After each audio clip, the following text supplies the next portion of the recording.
வணக்கம். அன்னைக்கு வீடியோவில் நம்ம ரொம்ப சிம்பிளாக செய்யக்கூடிய அதே நேரத்தில் ரொம்ப டேஸ்டியாகவும் இருக்கக்கூடிய பொட்டுக்கடலை உருண்டை எப்படி செய்கிறதுன்னு பார்க்க போகிறோங்க. 10 நிமிஷத்தில் செஞ்சிடலாங்க. வாங்க இந்த பொட்டுக்கடலை உருண்டை எப்படி செய்கிறதுன்னு வீடியோவில் பார்க்கலாம். ஃபஸ்ட்டு ஸ்டவ் ஆன் பண்ணி ஒரு பேன் அடுப்பில் வச்சு அதில் 1 கப் அளவுக்கு பொட்டுக்கடலை சேர்த்துக்கிறோங்க. சேர்த்துட்டு இந்த பொட்டுக்கடலை நல்லா வாசனை வர்ற வரைக்கும் வறுத்து எடுத்துக்க போகிறோம். மிதமான தீயிலேயே 3லேருந்து 4 நிமிஷம் இந்த மாதிரி நல்லா வறுத்ததுக்கப்புறமா இப்போ இதை நம்ம வெளியே எடுத்துக்கலாங்க.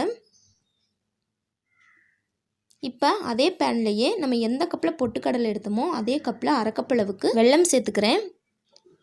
அதே கப்பில் 1/4 கப் அளவுக்கு தண்ணி சேர்த்துக்கலாங்க. சேர்த்துட்டு இதை நல்லா மிக்ஸ் பண்ணி விட்டுக்கலாம். இது நல்லா கொதித்து வரணுங்க.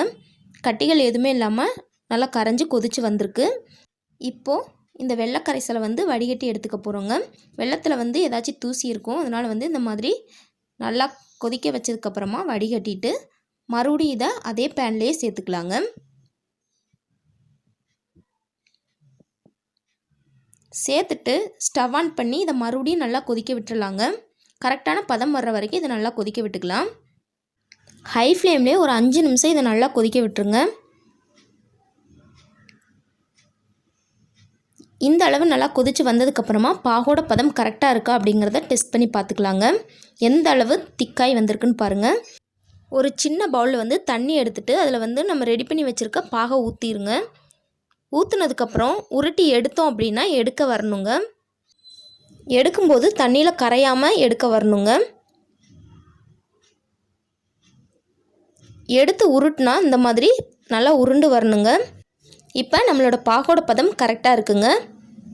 இந்த மாதிரி பாகுப்பதம் கரெக்டாக வந்ததுக்கப்புறமா அடுப்பை நல்லா ஸ்லோ ஃப்ளேமில் வச்சுக்கோங்க. இப்போது இதில் நம்ம வறுத்து எடுத்து வச்சுருக்க பொட்டுக்கடலையே சேர்த்துக்கலாங்க. பொட்டுக்கடலையை சேர்த்ததுக்கப்புறமா பொட்டுக்கடலை உருண்டை நல்ல ஒரு வாசனையோடு இருக்கிறதுக்காண்டி கொஞ்சமாக ஏலக்காய் தூள் சேர்த்துக்கலாங்க. சேர்த்துட்டு இதை நல்லா மிக்ஸ் பண்ணி விட்டுக்கலாங்க. பொட்டுக்கடலையும் வெள்ளைப்பாகும் நல்லா மிக்ஸ் ஆகுற மாதிரி நல்லா மிக்ஸ் பண்ணி விட்டுக்கோங்க. பாருங்கள், பொட்டுக்கடலையும் வெள்ளைப்பாகும் நல்லா கலந்து வந்துருச்சு. இந்த அளவு நல்லா மிக்ஸ் பண்ணி விட்டதுக்கப்புறமா இப்போ நம்ம ஸ்டவ்வை ஆஃப் பண்ணிக்கலாங்க. ஸ்டவ்வை ஆஃப் பண்ணதுக்கப்புறமா ஒரு 2லேருந்து 3 நிமிஷம் இதை கொஞ்சம் நேரம் அப்படியே வச்சுருங்க.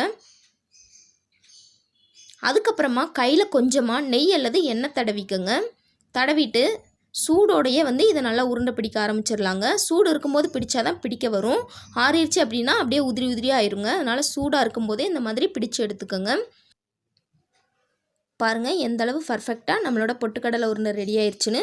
இதே மாதிரியே இருக்கிற எல்லா உருண்டைகளையும் உருட்டி எடுத்துக்கலாம். சூடாக இருக்கும்போதே பிடிச்சிக்கோங்க. சப்போஸ் ஆறிடுச்சு அப்படின்னா லைட்டாக ஸ்டவ் ஆன் பண்ணி லோ ஃப்ளேமில் ஒரு 2 நிமிஷம் நல்லா மிக்ஸ் பண்ணி விட்டதுக்கப்புறமா பிடிக்க ஆரம்பிச்சுக்கோங்க. அப்போ பிடிக்க கரெக்டாக வந்துடுங்க. அவ்வளோதாங்க, 10 நிமிஷத்தில் நம்மளோட பொட்டுக்கடலை உருண்டை ரெடி ஆயிடுச்சு. ரொம்ப சிம்பிளாக ரொம்ப டேஸ்டியாக இருக்குங்க. கண்டிப்பாக நீங்களும் உங்கள் வீட்டில் ட்ரை பண்ணி பார்த்துட்டு எப்படி வந்துச்சுங்கிறத கீழே கமெண்டில் சொல்லுங்கள். இந்த வீடியோ உங்களுக்கு பிடிச்சிருந்துச்சி அப்படின்னா லைக் பண்ணுங்கள், ஷேர் பண்ணுங்கள். மறக்காமல் நம்ம சேனலை சப்ஸ்கிரைப் பண்ணிக்கோங்க. தேங்க்ஸ் ஃபார் வாட்சிங்.